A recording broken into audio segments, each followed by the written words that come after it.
Good afternoon, everyone. My name is Kristen Wilson. We want to take this time to welcome each of you and thank you for spending your time with us today. We're excited to share this presentation with you and hope you find it a very useful tool as we expand and encourage the Registered Apprenticeship program here in Iowa. I would like to introduce our team members and thank them for their commitment and contribution to this presentation. Bonnie Stewart-Kai, Stacy Peterson, Pam Varner, Robert Hagee, and Jennifer Diorio. Thank you again for your work and commitment to this project.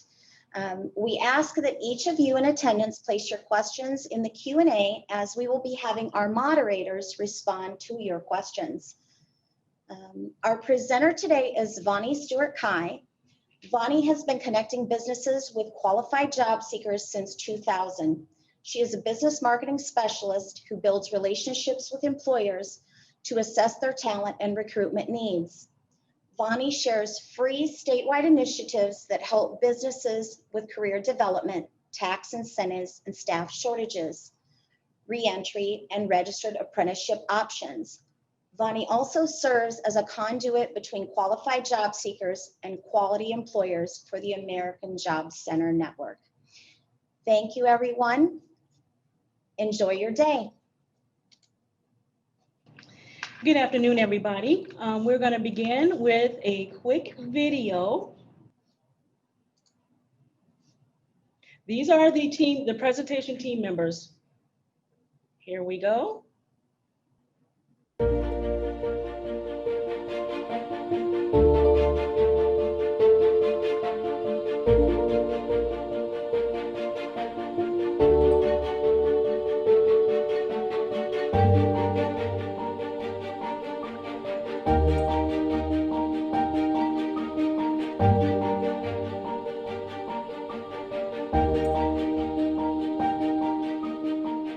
Apprenticeship is the other college. It's real-world application of the things that you're learning.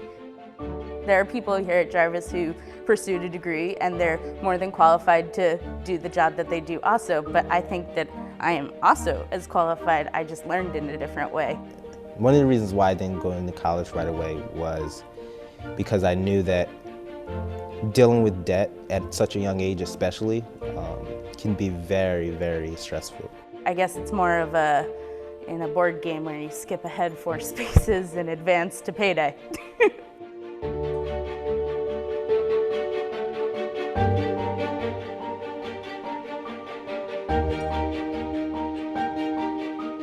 I think it's absolutely a win-win for everyone in the program. First, the apprentices are getting to dip their toes into different fields, and it seems to have worked out great for Jarvis. They've now seen this return on their investment in these 2 apprentices, and they've hired them. Jarvis invests in apprenticeship over traditional recruiting models because we find that it's a lower risk and higher loyalty way to bring employees into our company. Traditionally, you're going to spend money marketing, you're going to offer referral fees for people recommending employees, you're going to have high turnover, you're going to have training, and these are huge costs that often result in employees burning out and leaving your company after a few months. With apprenticeship, we're able to build working relationships with our employees before they come on board and build long-term loyalty that pays off in the long run. I'm 22, I get a great salary, I work with a bunch of great people. Having programs like an apprenticeship just makes sense.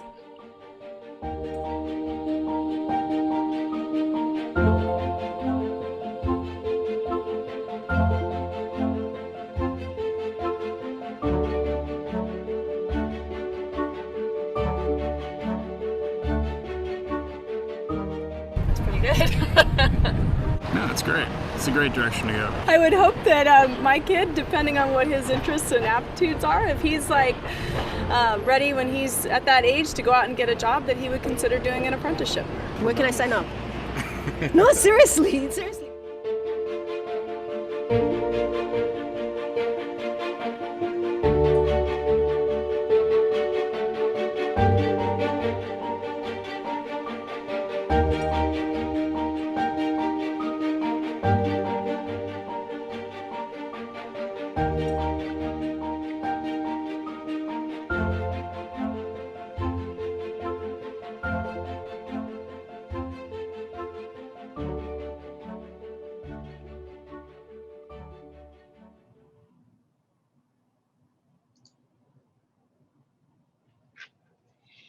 As you watched the video today, I hope you were thinking about a student, whether present or past, that could have possibly have benefited from the opportunity of a registered apprenticeship.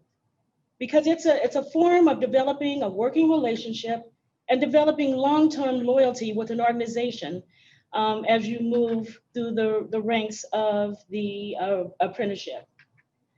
So my goal with this presentation is to fill you in on the missing pieces of what you know about a registered apprenticeship. A registered apprenticeship is a career pathway option. This is another option for students to consider as they are looking for ways of learning and possibly earning wages.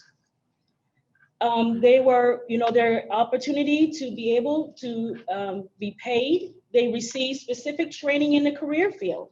So that it will be siloed in a particular area of study. As a student's skills increases, so does the wages. Depending on a program, the training can last from 1 to 5 years. And most importantly, a registered apprentice will receive a national credential. This is earned, and not only is it earned in Iowa, it is earned by a Department of Labor, which means it's a national certification. So anywhere they go in the United States, they will be seen as a certified apprentice.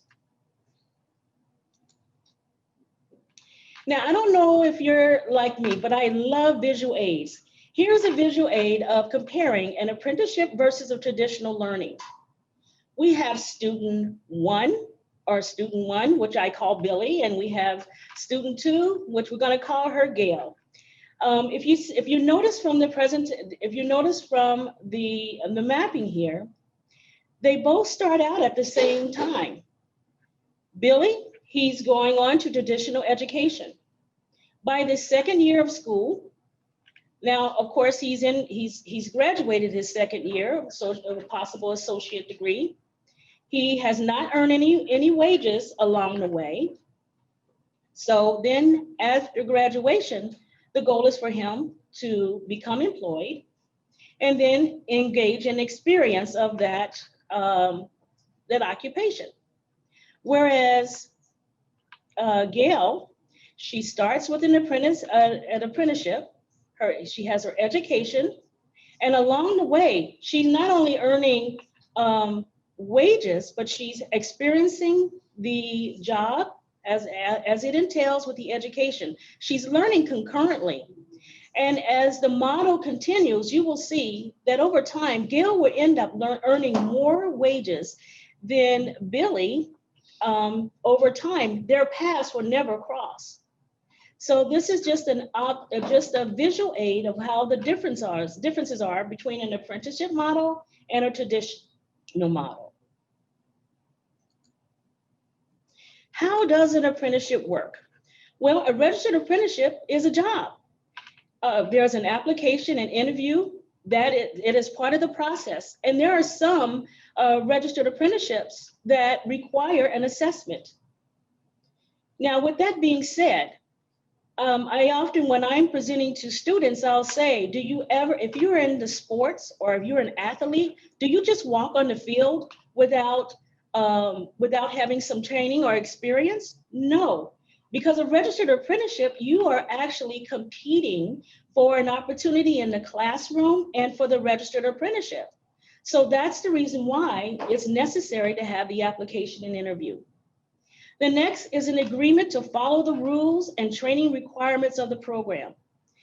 This is where a student and a potential apprentice must sign a contract that they will follow all of the rules of the registered apprenticeship. So that means if you're required to be on the job at 8 a.m. in the morning, you'll have to be there at 8. You're also still held to the same responsibilities as another apprentice or worker, even a journeyman level. So that means if there's misconduct on the job, you are penalized just like everyone else is. Just because you are you are an apprentice does not waiver you from the opportunity to have a discipline. The next, registered apprenticeship programs. It is a combination of on-the-job training and related education instruction. So that means that there's various forms of how education is presented for that particular registered apprenticeship program. It really depends on the nature of the apprenticeship, of which option is going to be used by that employer. Next, instruction can be done by on-site training, that means on the job, a community college, technical school, or an online training program. These are all bona fide ways that the Department of Labor says that education can be administered. Next, we have all expenses for training, books, equipment, tools, and other resources are paid by the employer. Now, when you have all of these things being paid by an employer, what do you think that makes the employer? And what this means that the employer has invested in the apprentice. So that's an investment that the employer incurs. How does it help a student? Well, apprenticeships help a student by developing and improving skills that meet a specific need by an employer. So for example, if you had an employer that's looking for welders, then that is what they're going to be specifically learning to do, is learning all the aspects of welding. Next, hands-on real work opportunities. This is where students will have an actual opportunity to learn how to do the job on the job. Some students actually learn better that way. And as educators and counselors, you can contest to that. There's some students that struggle in the classroom, and having an opportunity to have real work experience they really step up to the plate for. Wages increase as skills improve. As a registered apprentice or an apprentice, as they're learning the skill, their wages will increase. There are some apprenticeship opportunities where there's at least 2 rewards already built into the program prior to them receiving or finishing the apprenticeship program.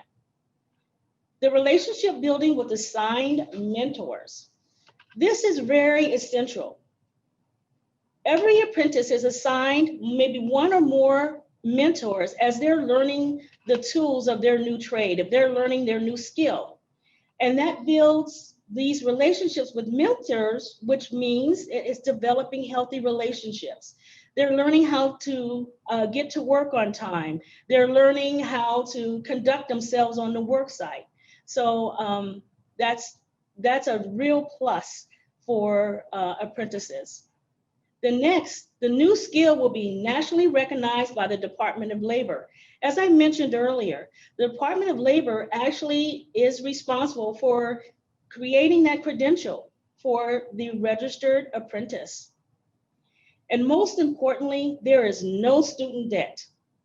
Can you imagine receiving a credential and having no student debt and have earned wages from day one? Next, are all jobs below registered apprenticeships? If you look to the left, we have skilled trades. We have electrical, welding, we have painters or painting, boiler makers, heating, ventilation, air, and air conditioning, which is HVAC. These are the standard skilled trades that the United States was built on. These are the men and women that did the work that we needed to build what we have today. But if you look on the right, these are traditional works such as information technology, transportation, which is CDL, energy, financial services. We have healthcare, CNAs, community workers, peer support specialists, and patient care tech. Well, these are the new generations of registered apprenticeships. This is what our future is going to look like for new registered apprentices. So, and these are all in the high demand jobs. This is what we can look for. As educators, how can you help? Think of registered apprenticeships as another career option. We sit down with our students and we talk about college, we talk about vocational schools, we talk about military opportunities. So why aren't we talking about apprenticeships as being another way of leveling out the playing field? We also can determine what your students' interests are.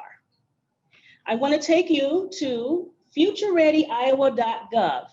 Now, some of you educators may recognize that futurereadyiowa.gov because this is part of the initiative that the governor wanted to have 70% of the population to receive post-secondary education by 2025. This is an awesome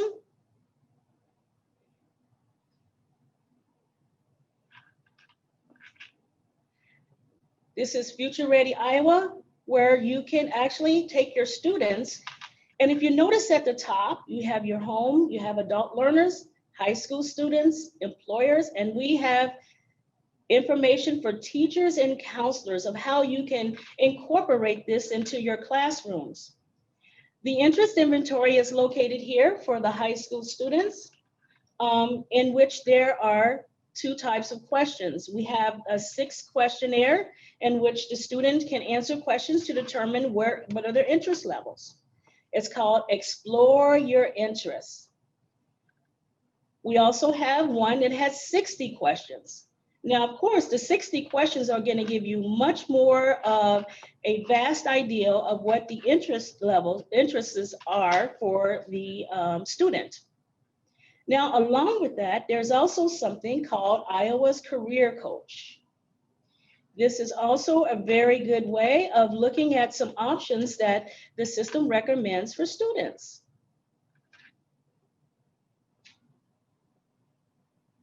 Teachers and counselors, this talks about how you can get involved with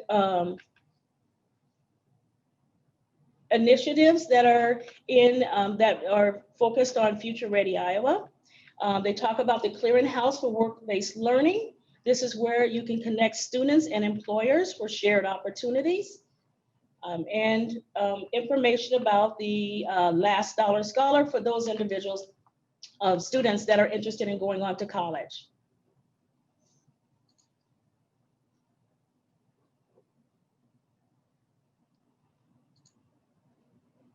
Next, we have encouraging your students to do the research. In order for registered apprenticeship to be very effective for a student, you want to encourage them to start researching their interest.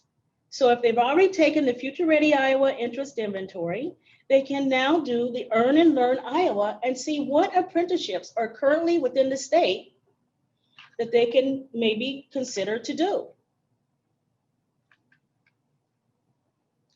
So for example, here we have future apprentices. Then we have for employers, we have a section for them.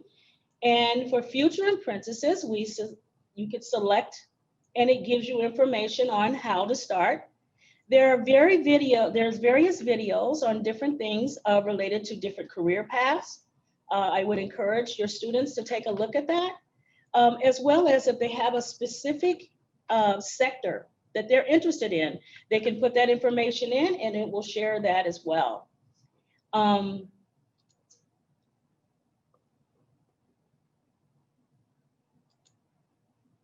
Next, there are new industries that are offering registered apprenticeship programs on a frequent basis.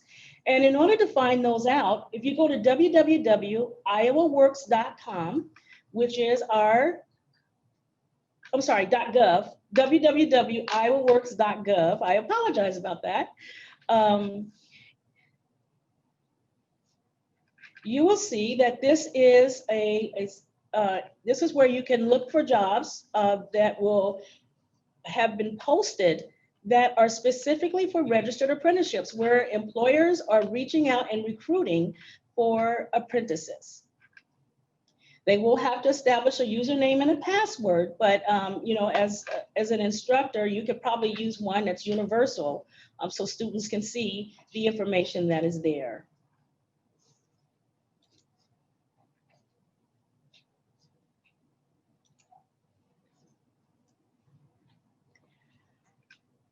Also, how you can help is think beyond building trades. Again, as I stated, skilled trades is what this country has been founded on. But now that we have a new generation of registered apprenticeships, so we want to think beyond building trades. That is essential to see that because there are so many more that are developing every day, in the United States. So, encourage students to do their research on that. Next, encourage workplace readiness skills to your students. We often find that employers indicate that having written and verbal communication and critical analytical thinking and soft skills such as motivation, dependability, time management, and teamwork are essential functions, not only for a registered apprenticeship, but if they're going to go on to college or if they're decided that they're going to go straight to work. These are all essential readiness skills that students need to have in order to be successful at any one of their options, their career options.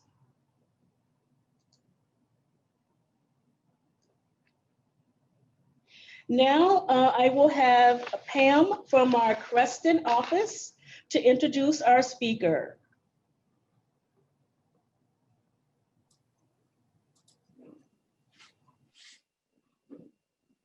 Hi everyone, I'm Pam. I did want to take the time to introduce our next presenter, Steve Hansen. Steve is currently the Director of Training for the Des Moines Electrical Apprenticeship. He's responsible for overseeing the training needs of over 350 apprentices and the day-to-day operations of the training center. He is a United States Air Force veteran, master electrician with the state of Iowa, and former instructor with the Des Moines Electrical Apprenticeship.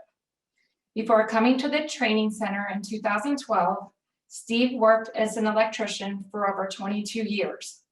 He has worked on all types and sizes of electrical projects, from simple service calls installing a receptacle to multi-million-dollar new construction projects running a crew of electricians.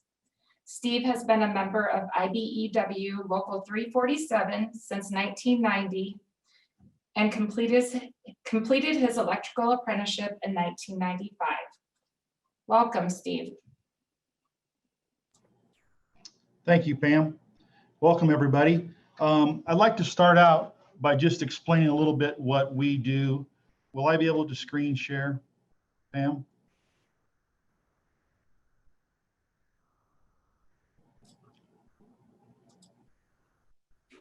Bonnie, are you there? Steve is set up to screen Bonnie. share, correct? Okay. We'll go on with this. Again, I've been doing this job as the training director for a little over 5 years now. Our apprentices, we have 3 programs here, 3 construction programs that we use. We have a commercial electrician program, which is 5 years. It's a 5-year program. Those folks will have 8,000 hours, at least 8,000 hours of on-the-job training, and they will come to class for 900 hours plus during that 5-year program. The second one we have is a telecommunications. That's a low voltage program. It's a 3-year program. They have at least 6,000 hours of on-the-job training, and they'll have over 480 hours of classroom instruction. And the final one is a residential, also a 3-year program, 4,800 hours and 480 hours. All of our students come to school for a 40-hour week, a week at a time, typically 5 to 6 weeks throughout the year from about Labor Day to Memorial Day. So kind of what they're used to is a typical school year. Apprenticeships for the IBEW electrical apprenticeships have been around since 1941. We here, under one name or another, or another have been around since 1966 in Des Moines. Out of these three classifications, out of that 350, I think there's 358 officially this year, probably 260 of those are what we call an inside wireman, which is the commercial electrician. So I just was going to say. The rest of them are kind of dispersed a little bit amongst the telecommunication and the residential. So people kind of want to know, we have kind of a basic understanding of what an electrician does on a day-to-day by watching some home improvement shows. Typically you go and you'll watch this old house. There's a carpenter there, there's a plumber, and there's an electrician. The carpenter kind of does everything from the roofing to the drywall. The plumber does the basic plumbing stuff, and the electrician does the wiring. Electricity is so much more. With our smart buildings and homes, we do everything from that transformer outside in the backyard, that green transformer, or that gray tub hanging on the telephone pole outside, everything from that inside the building.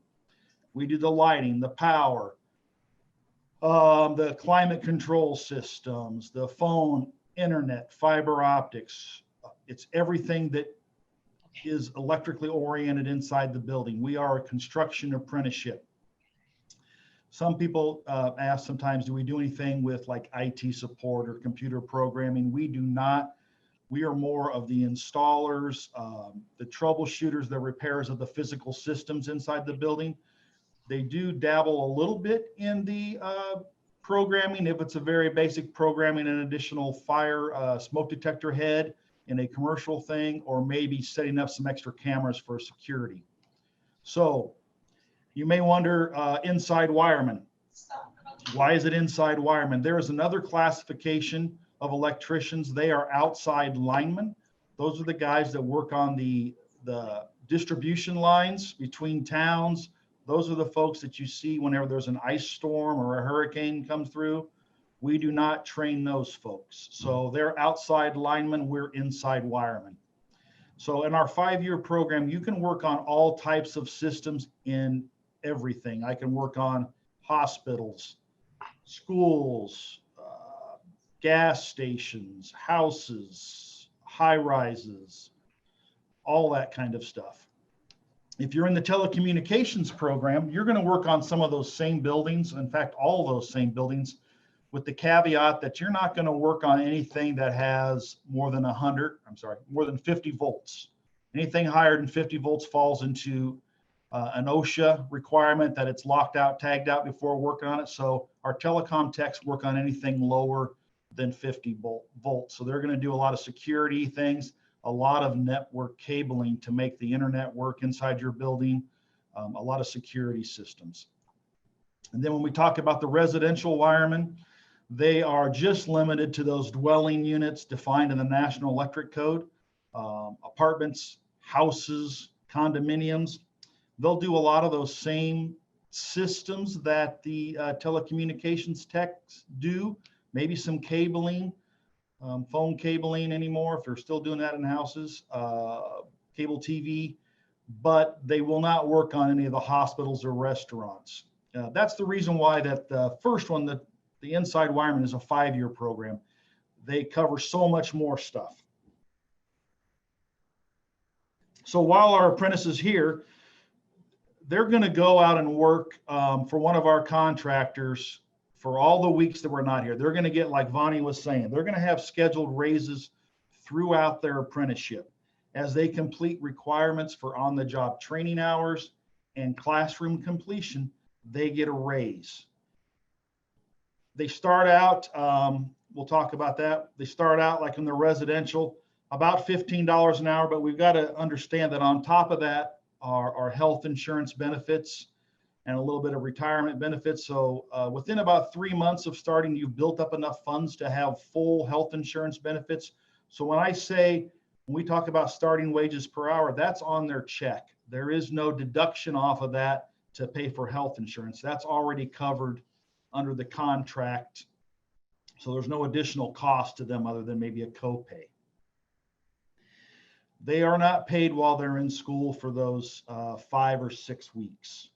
but they don't pay, like Vonnie said, they do not pay tuition to come here. The only thing our apprentices pay for are books, their books, and some of that now is an LMS or an online learning component, and their hand tools, and obviously their work boots and their winter clothes that they may need on the job site.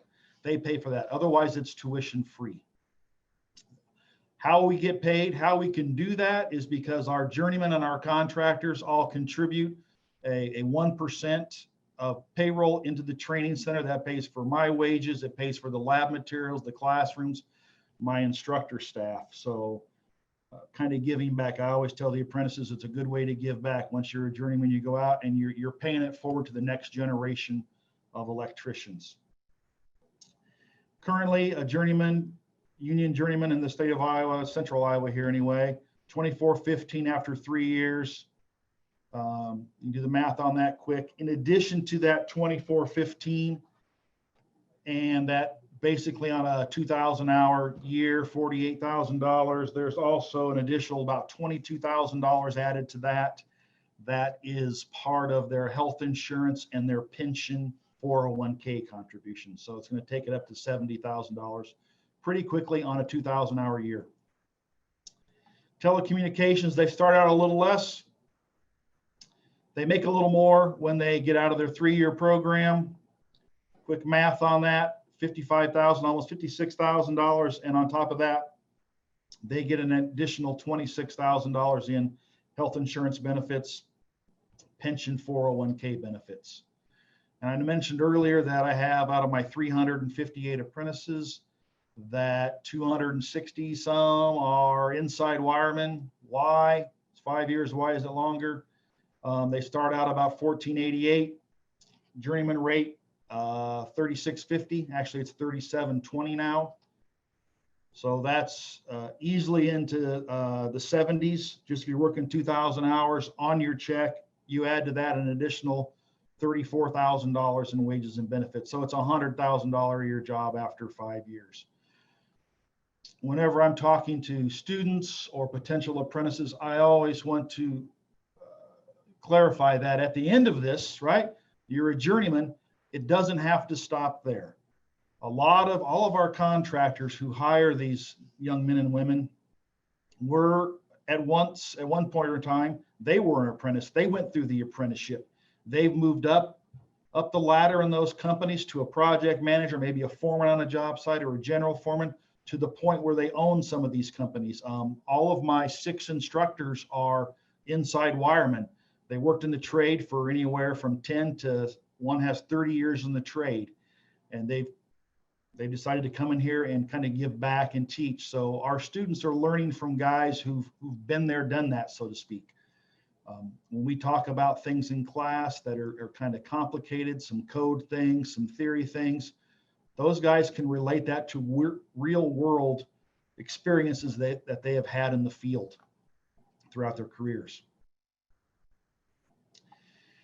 We do have some requirements and some expectations, both to apply for the apprenticeship and once you become an apprentice. So the requirements to apply is you're going to have a high school diploma, GED, high set in your high school career, or maybe you've taken some college courses.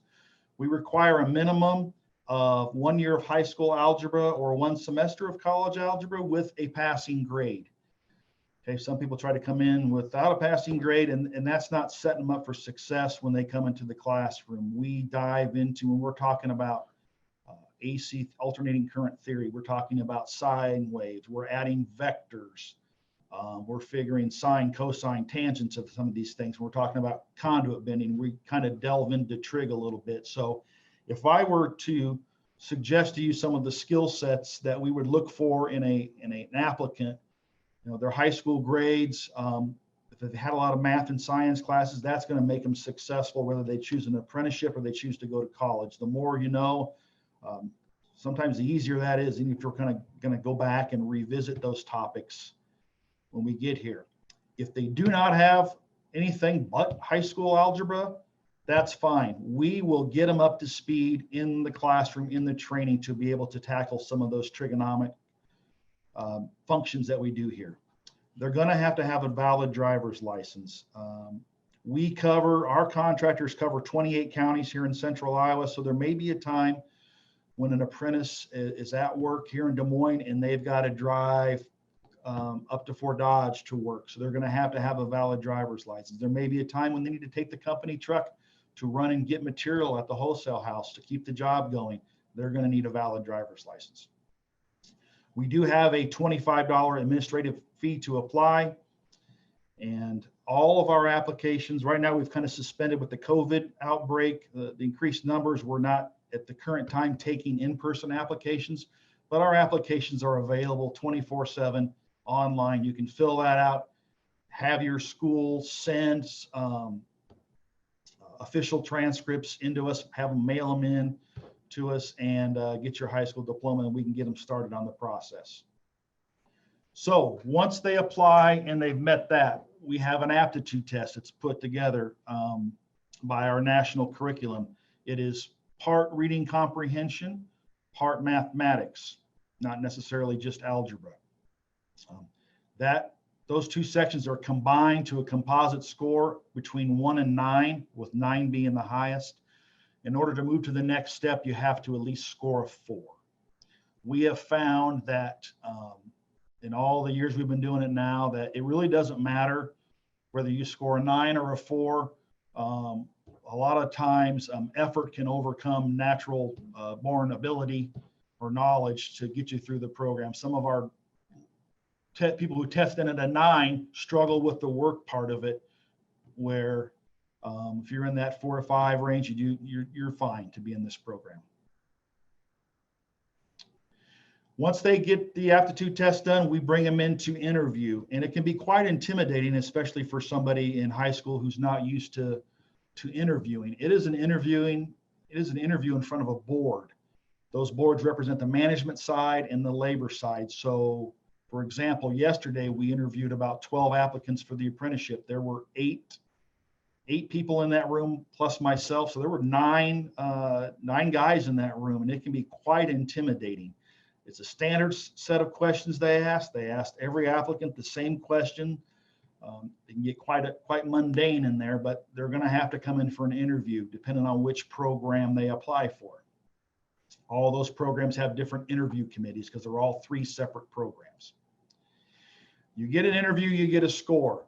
We are, as Bonnie mentioned earlier, with the Department of Labor. So there is a 2-year list we were required to keep, and that to get put on that list, you have to get to the interview stage. You're going to get a score. We're going to slot you in on that list wherever your score meets in. So as our contractors need apprentices, they say I need 10. I go to the top of the list and I offer an apprenticeship position to the top 10 people. If one of those folks declines it, I go to number 11. So obviously, like everything else, the higher you score, the better. Once you do the 2-year list and you've been selected, we're going to bring you in, and before we ever assign you to a contractor, they're going to send you for a drug screen. Most of the job sites now, especially the data centers, do random drug screens. So if somebody were to happen to fail that drug screen, they would have to start this whole process over again. And then you would start school. So school, we have the same expectations that every employer wants for school and our employers. We want you to be on time. We want our apprentices to come to school prepared. We want them to have their homework or their assignments, their online assignments done before they come to school. On the job site, most of the job sites here are starting around, they start at 7 a.m. most likely. Typical day may run to 3:30, but I do know some job sites are working 5 10s and an 8. So they're working 7 to 5:30 Monday through Friday, then working 8 on Saturday. That can be a very difficult thing for these apprentices to juggle between working that many hours and then taking a week off to come to school to find time for family, take care of family issues, school, and work. The ones who are prepared and don't procrastinate do very well, and they get through that process. Just like the rest of us, we have to juggle multiple things, and it's sometimes a shock to them when they have to do that. Picture of the outside of our building. We moved into this building Be 3 years in February. We have a 35,000 square foot building that we spent quite a bit of money on remodeling to bring it up to snuff. One of our typical classrooms with Tony. This was pre-COVID, obviously. We've made some changes now. Mask wearing, we've socially distanced these guys, and we've kind of reduced our class size. Speaking of class size, we keep our class sizes pretty small. Usually no more than 16 to 18 apprentices in a class. Even pre-COVID, we find that gives our instructors a better chance to interact and make sure that they're comprehending the material. It also gives us more time to do some hands-on labs in the training center.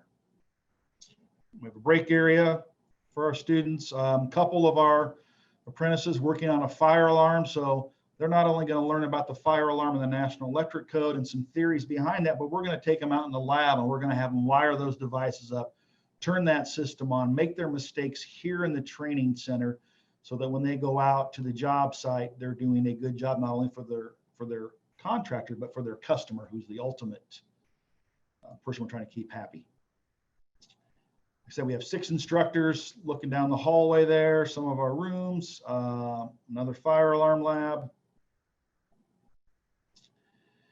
Some of our other labs where we practice wiring a panel up, wiring switches, wiring up electrical motors, some things that we sometimes take for granted that they just know how to do from working on the job. You'd be surprised at how many apprentices who maybe worked on electrical construction as a helper for a couple of years that don't know how to wire a basic 3-way switch that you may have at the top and bottom of your stairs in your house or in a hallway. Conduit bending. This is a picture of when we had some high school girls in for a career day and afternoon, and we took them through what it was like to be an apprentice. We bent some conduit, which is one of those bread and butter skill sets that every electrician should be able to do. Always fun to have those folks in. More benders. This is a picture of some conduit that we bent for Build My Future event that we had last year. Could not have this year. More classrooms. And so there's our address and our website, and I'll leave that up for a minute. And then I would be willing to answer any questions you may have about our apprenticeship, and I can certainly help you with any of the other construction trades. I will do my best. Thank you, Steve, for sharing that information with us. Like he stated, he will be available after our presentation to answer any questions that anyone might have. And with that, I would like to introduce Robert Hagee out of the Des Moines Iowa Works office, who will lead our Q&A session. Robert? Thank you, Pam.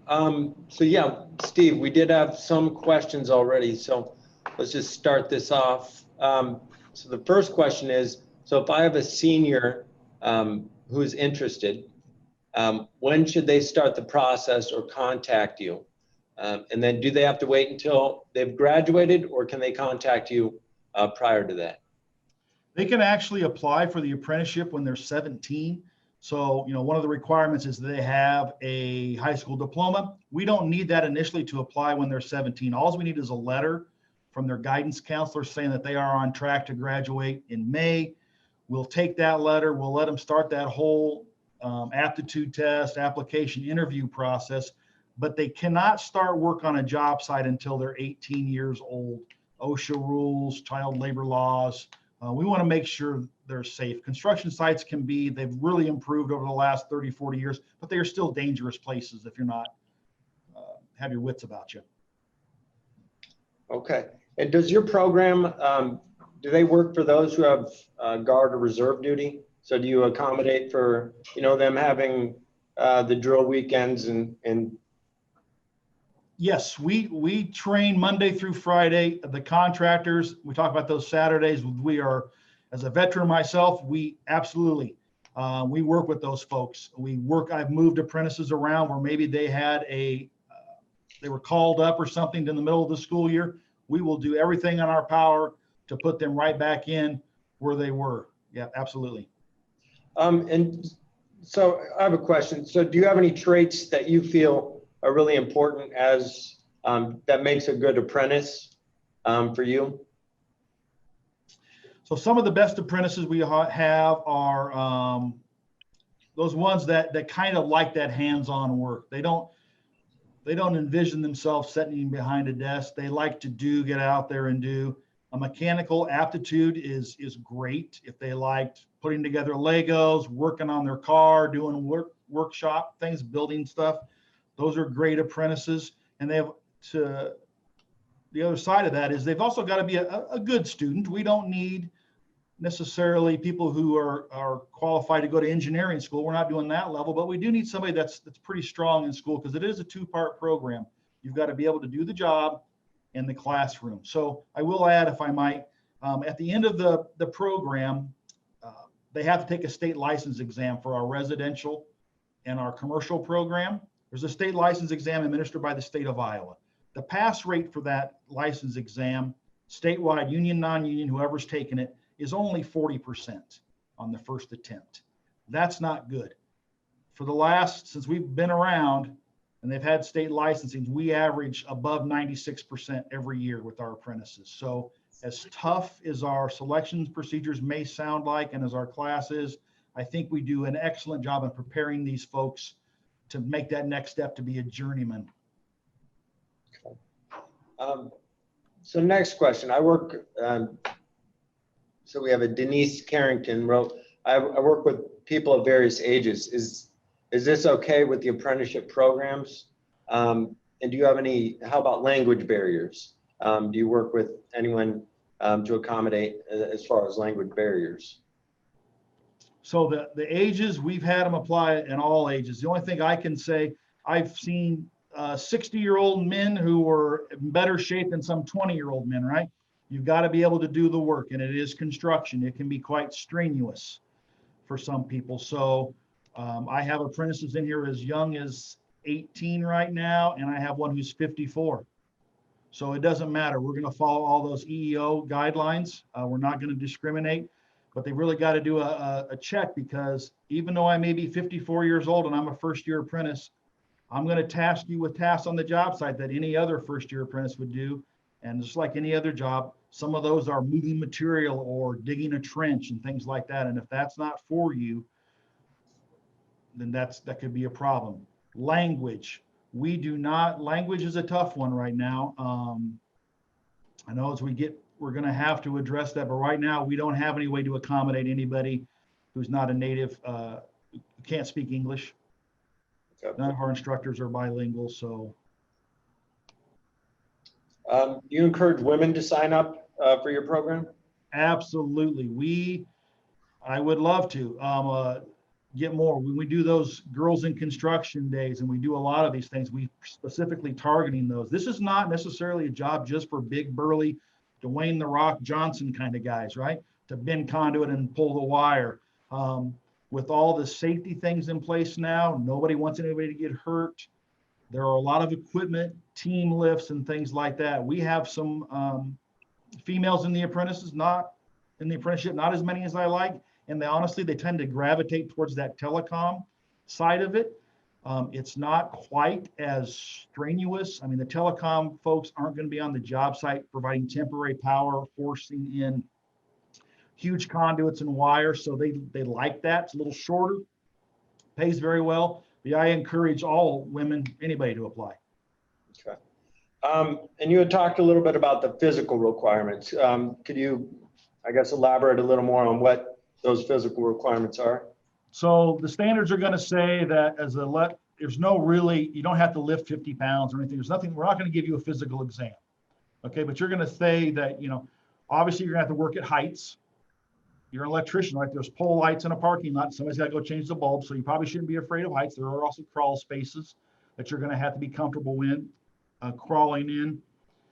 You're going to work in cold, heat, those sort of things. So those are the physical requirements, I guess, per se. There is no physical exam. It's not like joining the military where you have to be able to do so many push-ups or nothing like that.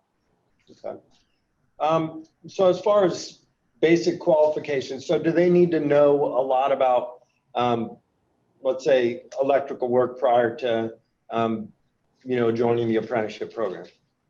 Sometimes it's better if you don't know anything about it, other than I turn the switch up and the light comes on, right? We want to train you the right way. So we take people in all the time that have zero experience. Okay. And then, kind of on that same note of COVID, so what changes really have been made as far as, a lot of changes have been made with a lot of, if somebody catches COVID, are they able to, work from, as far as the aspect of, the working from, as far as their, could you just talk a little bit about how that's changed? Yeah, so obviously the job site, when you're installing conduit or light fixtures, that's not a virtual, you can't work from home on that. But as for the apprenticeship part, the classroom part, we do allow them, we've gotten a little bit of leniency from the Department of Labor. We're allowing them to Zoom in, attend virtually.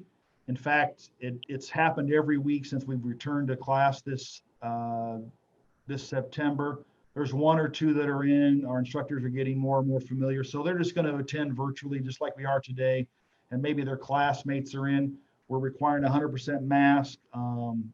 We ask that if they've been exposed or are sick or think they're sick, that they contact us, and then we set them up to Zoom in. So we're doing everything in our power to continue their education, the classroom part, during this pandemic. Okay. And then someone was interested in as far as the makeup for minorities in the program and graduates.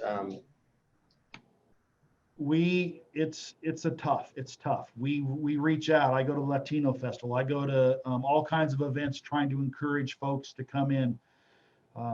I can only do so much. We don't have the ratio that I would like to see, but we're continuing to work on that. It's just like a lot of construction. If you drive around there, it's not as diverse as I would like. Okay.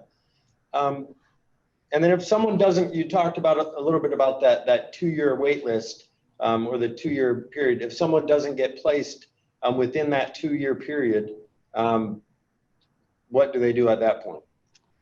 So after a year, right now under our current standards, this is going to change when we get there's a new set of standards coming out, which is going to change this. But for right now, you can re-interview after a year. If say you don't like your score, or maybe you worked as a helper and you've gained some more experience and you think that would improve your score, you can come back in and interview after a year.